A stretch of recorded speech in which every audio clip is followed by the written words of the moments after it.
आज का ये वीडियो क्लास 11th के स्टूडेंट्स के लिए होने वाला है। आज की इस वीडियो में हम जो है पॉलिटिकल साइंस का जो है देखने वाले, ठीक है। इसमें हम जो है फर्स्ट बुक ऑलरेडी करवा चुके।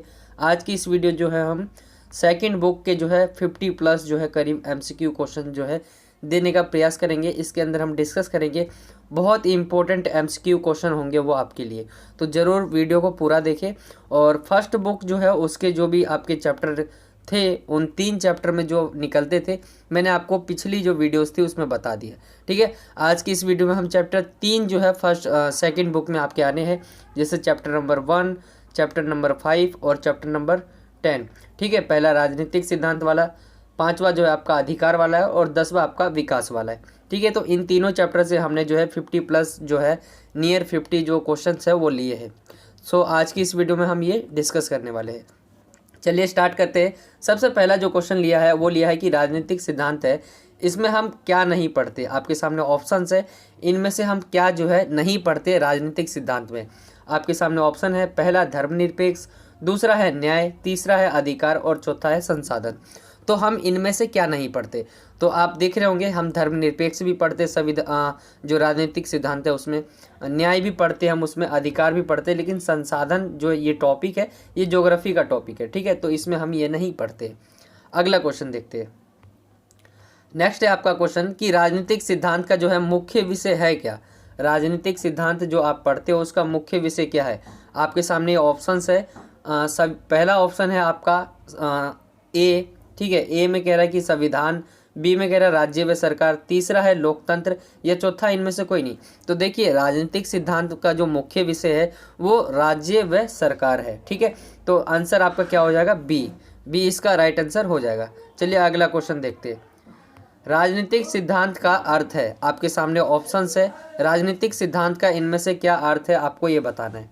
आपके सामने ऑप्शंस जो है, सबसे पहला ऑप्शन है इसमें राजा की नीतियाँ, ठीक है।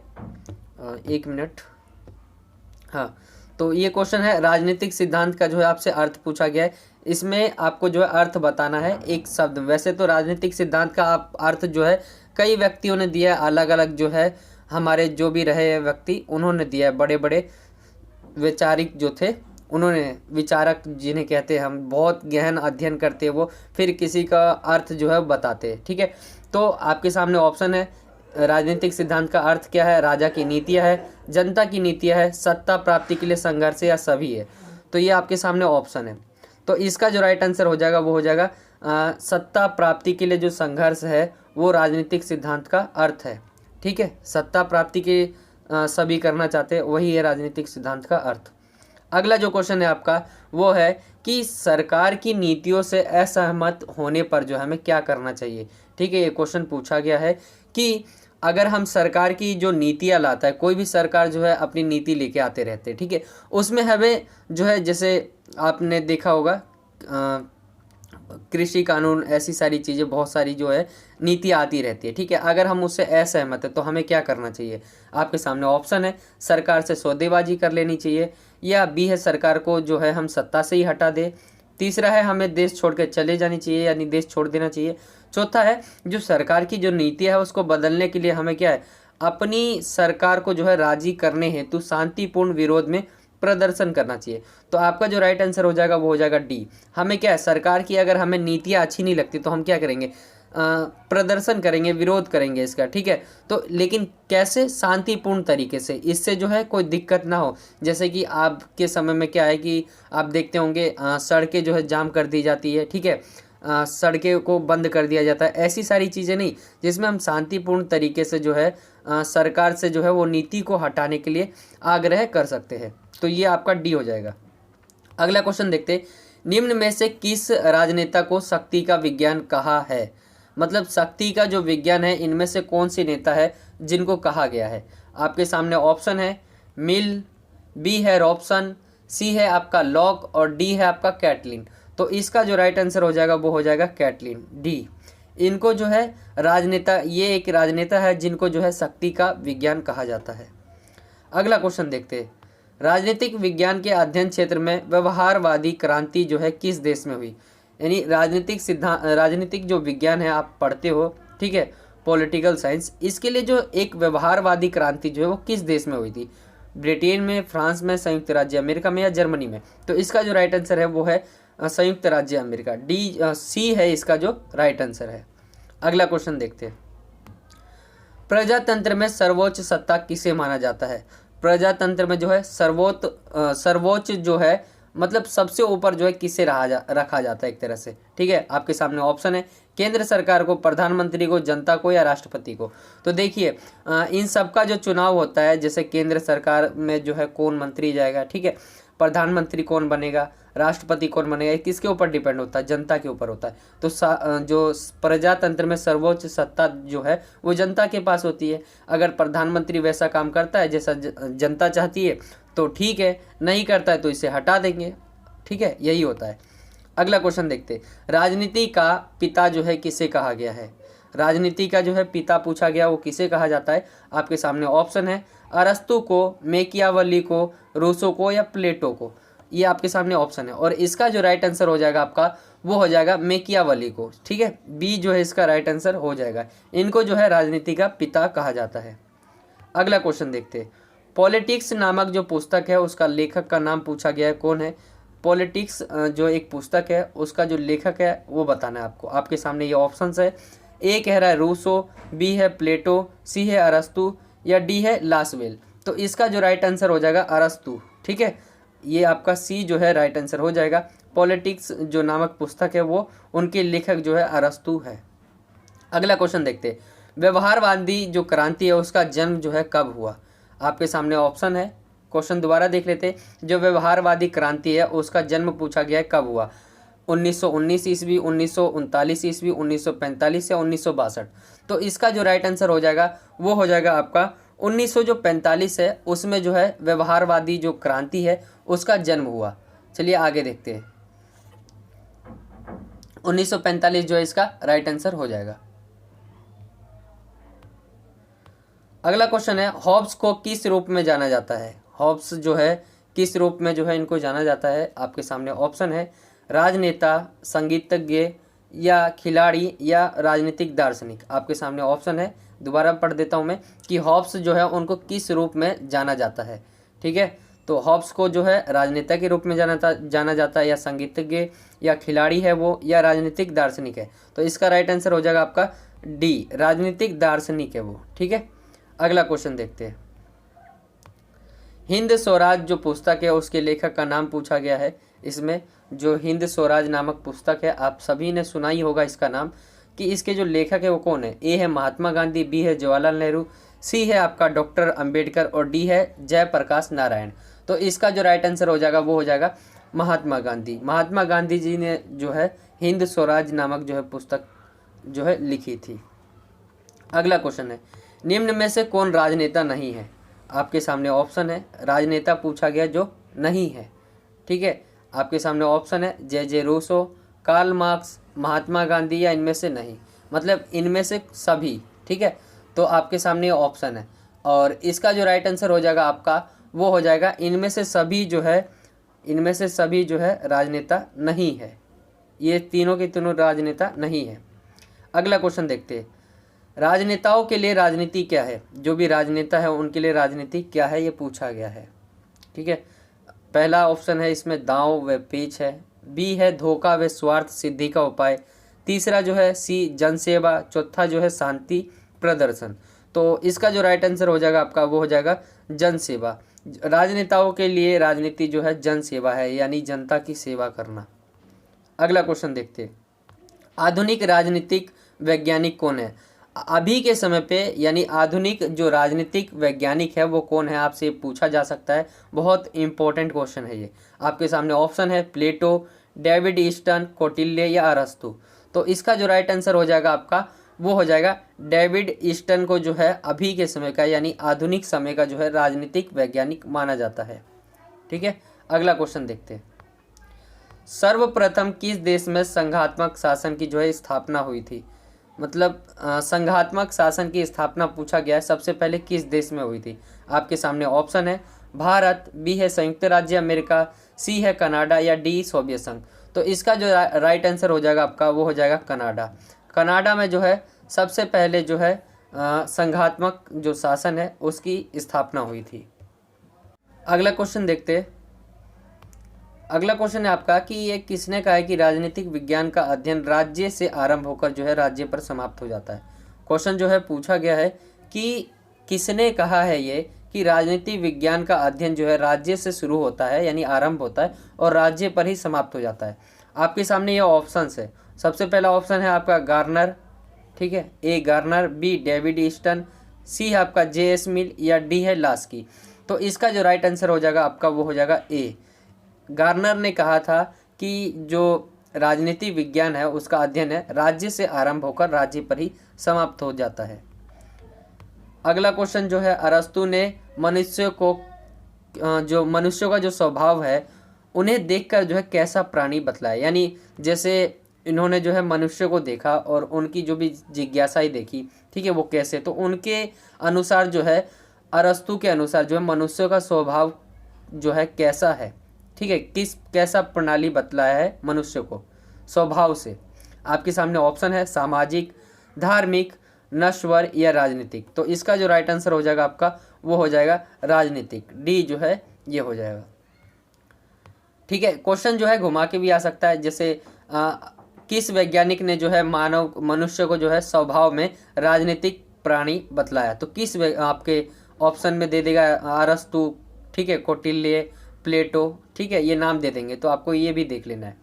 अगला जो क्वेश्चन है वो है power is a political concept किसकी रचना है, तो ये आपको जो है कमेंट करना है। इस क्वेश्चन का आंसर मैं नहीं बताऊंगा, ठीक है, इसके क्वेश्चन आपको कमेंट में बताना है। दो क्वेश्चन मैं आपको दे रहा हूँ, ये दोनों अंतर्राष्ट्रीय राजनीतिक कायरो का स्थान है, ये कथन किसने कहा है, ठीक है। ये आपके दो क्वेश्चन जो है आपको कमेंट करके बताने इनके आंसर नीचे।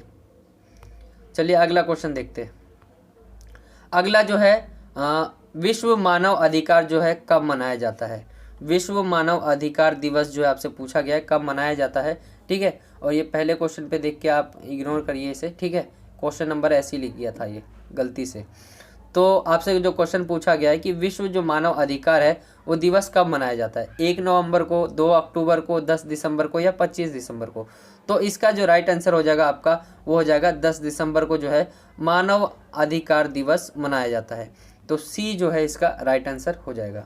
अगला क्वेश्चन देखते हैं। अधिकारों की रक्षा की जिम्मेदारी निम्न में से किसकी है। हमारे जो भी अधिकार है उसकी जो रक्षा है करना किसकी जिम्मेदारी है। पूछा गया है कि अधिकार जो होते हैं हमारे मूल अधिकार या जिन्हें आप मौलिक अधिकार कहते हैं उनकी जो रक्षा करने की जिम्मेदारी है वो किसकी है। ए है राजनीतिक दल की, बी है आपका केंद्र सरकार की, सी न्यायपालिका की या डी राज्य सरकार की। तो इसका जो राइट आंसर हो जाएगा वो आपका हो जाएगा न्यायपालिका। न्यायपालिका की हम जिम्मेदारी होती है कि जो भी हमारे मौलिक अधिकार है उसको कोई मतलब नुकसान ना पहुंचाए, ठीक है, उसकी रक्षा करने की जिम्मेदारी किसकी होगी, न्यायपालिका की। अगला क्वेश्चन है सदा अपने अधिकारों के प्रति जो है जागरूक रहना प्रजातंत्र का मूल्य है।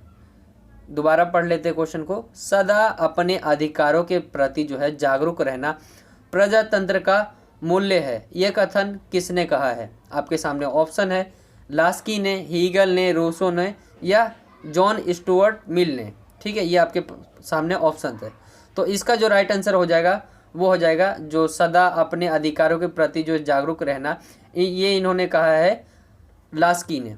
लास्की ने ये कहा है कि हमें जो है अपने अधिकारों के प्रति मतलब अपने अधिकारों के प्रति जागरूक रहना जो है प्रजातंत्र का मूल्य है, ठीक है। अगला क्वेश्चन देखते हैं। यह किसने कहा है कि अधिकार और कार्य आपस में जुड़े हुए हैं। आपके सामने ऑप्शन दे रखे हैं। यह किसने कहा है कि अधिकार और कार्य आपस में जुड़े हुए। ए है हॉब्स, बी है लॉक, सी है जे.एस. मिल या डी है लास्की। तो इसका जो राइट आंसर हो जाएगा वो हो जाएगा हॉब्स। इन्होंने ही कहा था कि जो अधिकार है और कार्य है वो आपस में जुड़े हैं, ठीक है। सरकारी पद अर्जित कर लेना ये किसके अंदर आता है। आपके सामने ऑप्शन है, जैसे सरकारी आपकी नौकरी लग गई तो ये किस अधिकार क्षेत्र के अंदर आता है। सामाजिक अधिकार है आपका, मानव अधिकार है, प्राकृतिक अधिकार है, राजनीतिक अधिकार है। तो ये क्या है, राजनीतिक अधिकार है, डी इसका राइट आंसर हो जाएगा। जैसे कि सरकारी नौकरी थोड़ी ना सामाजिक अधिकार है आपका, मानव अधिकार है, ठीक है, प्राकृतिक अधिकार है जो आपको पहले ही मिल जाए, राजनीतिक अधिकार है जिसमें उसकी जो भी कौशल होता है उसको देखकर उसे दिया जाता है। अगला क्वेश्चन है निम्न में से कौन सा अधिकार जो है मौलिक अधिकार नहीं है। इनमें से आपको ऐसा अधिकार बताना है जो हमारे मौलिक अधिकार नहीं है। समानता का अधिकार, स्वतंत्रता का अधिकार, शिक्षा का अधिकार या संपत्ति का अधिकार। तो डी इसका राइट आंसर हो जाएगा। संपत्ति का अधिकार जो है हमारा मौलिक अधिकार नहीं है। अगला क्वेश्चन देखते हैं। यह किसने कहा कि कानून के बल के बिना जो है अधिकार शब्दों की तरह है? ये आपसे पूछा गया है, किसने कहा है कि जो अधिकार जो है हमारे वो शब्दों की तरह है कानून के बल के बिना, जिनसे मनुष्य की कोई सुरक्षा नहीं हो सकती? टी.एच. ग्रीन ने कहा है, जॉन लॉक ने कहा है, एडमंड वर्क ने कहा है या थॉमस हॉब्स ने कहा है?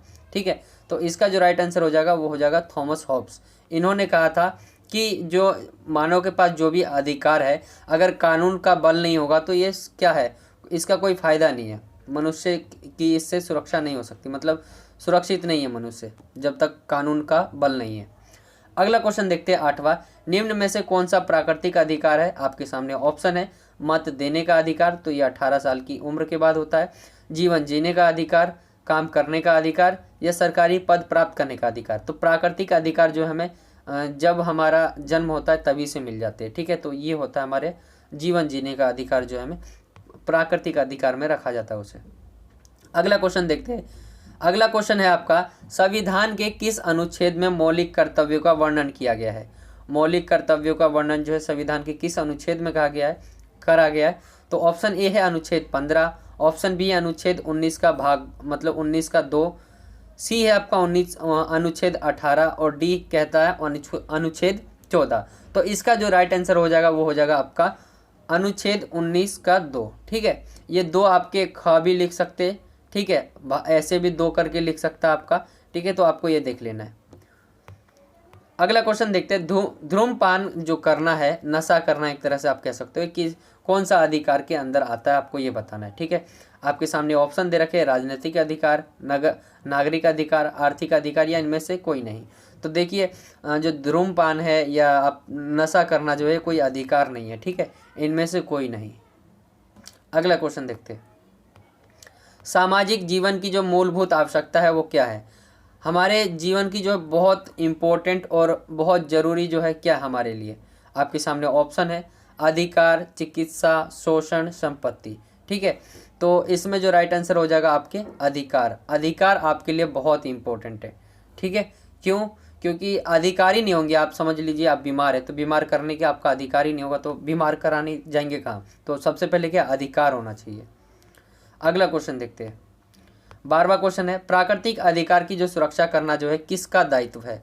प्राकृतिक अधिकार क्या है? जो हमें जन्म से ही मिल जाते हैं। ठीक है, तो उसकी जो रक्षा है वो कौन करेगा? आपके सामने ऑप्शन है, परिवार का, समाज का, सरकार का या कानून का। तो देखिए, हमारा जो जन्म होता है तो वो किसी एक परिवार में होता है, तो उसकी रक्षा करना जो है परिवार का कर्तव्य होता है। तो ऐसे ही प्राकृतिक अधिकारों का जो सुरक्षा करना है वो परिवार का होता है। अगला क्वेश्चन देखते हैं। जीवन जीने का अधिकार किस तरह का अधिकार है? आपके सामने ऑप्शन है, मैंने आपको ऊपर भी बताया था, यह एक प्राकृतिक अधिकार है।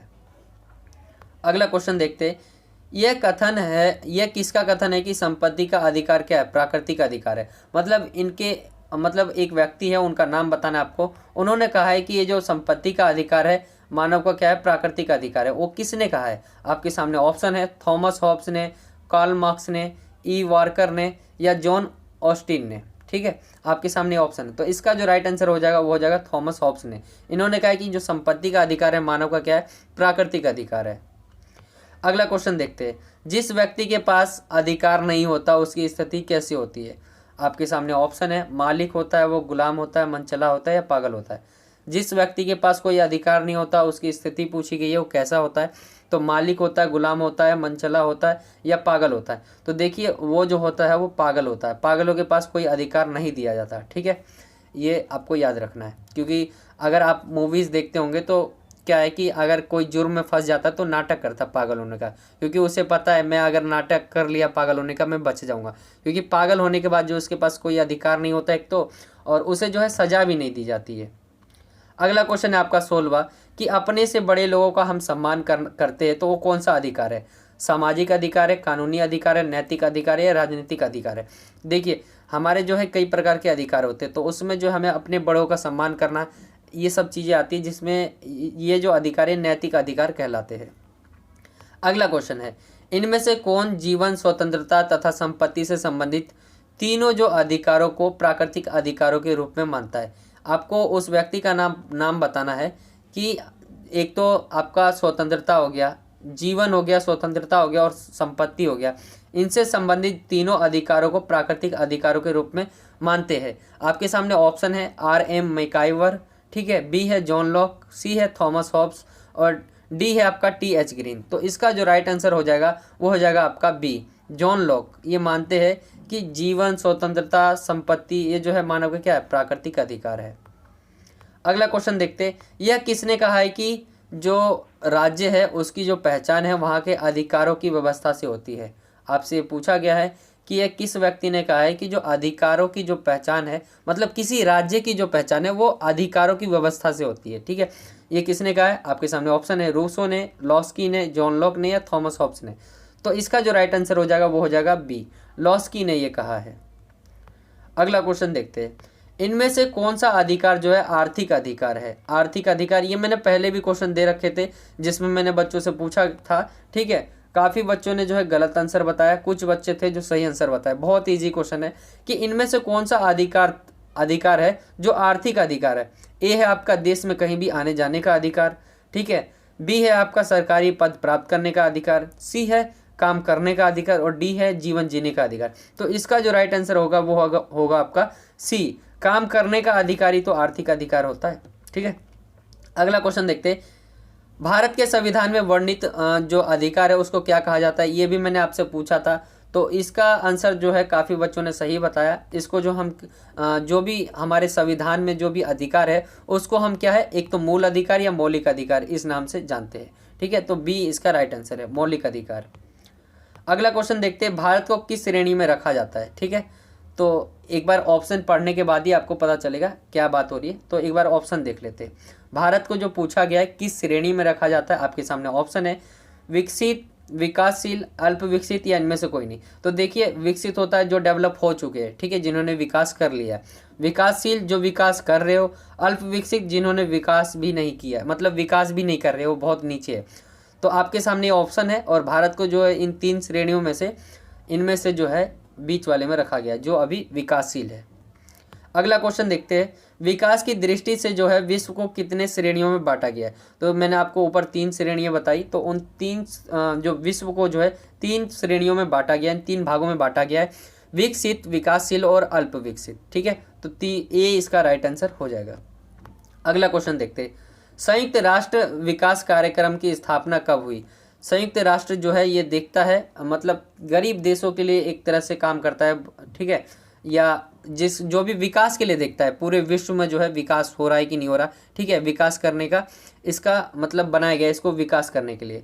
तो इसको जो है UNDP कहते हैं हम, यूनाइटेड नेशन डेवलपमेंट प्रोग्राम, ठीक है। इसकी स्थापना की गई, कब की गई ये पूछा गया है। तो इसका जो राइट आंसर हो जाएगा 1965 में, ठीक है।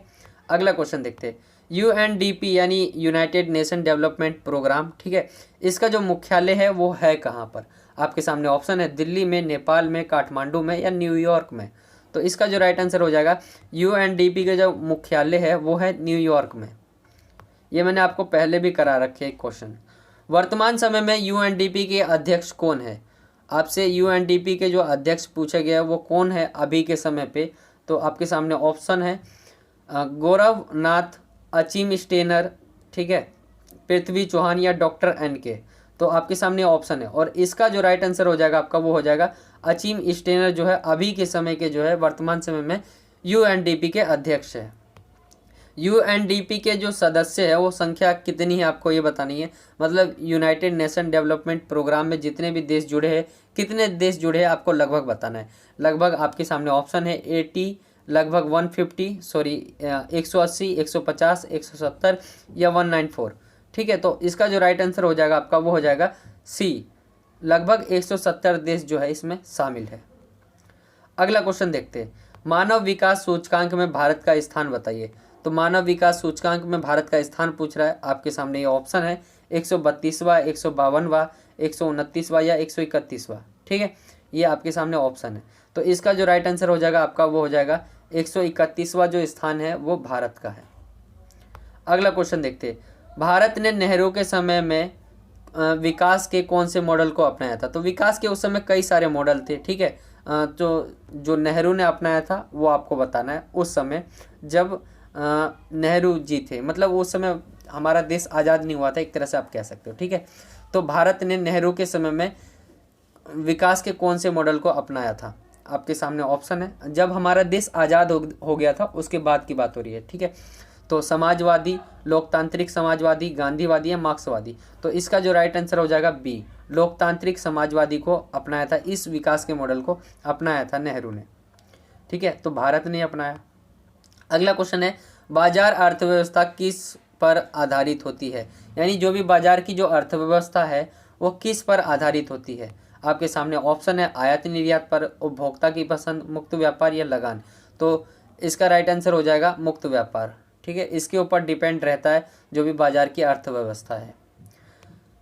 लास्ट क्वेश्चन है ये आपका कि भारत में चिपको आंदोलन का जो उदय हुआ वो मतलब क्यों हुआ था, एक तरह से आपको बताना है। भारत चिपको आंदोलन का उदय हुआ मतलब ये किससे जुड़ा हुआ था, ठीक है। पूरी तरह क्वेश्चन नहीं ले पाया मैं इसमें कि चिपको आंदोलन का अर्थ क्या है, ठीक है। इसमें ये पूछा गया। आपके सामने ऑप्शन है, उद्योग बचाने के लिए, ठीक है। बी है नदी को बचाने के लिए, सी है आपका तेल बचाने के लिए, या डी है आपका वन बचाने के लिए। भारत में चिपको आंदोलन का उदय हुआ क्योंकि इनको वन बचाना था। तो इसका राइट आंसर हो जाएगा डी, वन बचाने के लिए जो है चिपको आंदोलन हुआ था, ठीक है।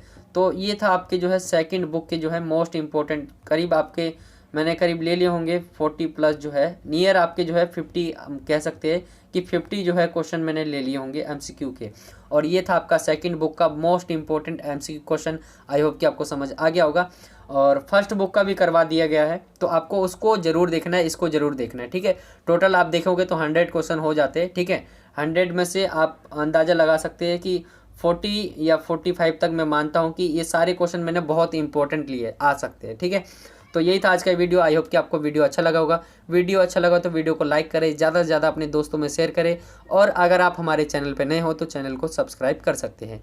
मिलता हूँ आपसे अगली और एक्साइटिंग वीडियो में। जब तक ले जय हिंद, जय भारत, वंदे मातरम।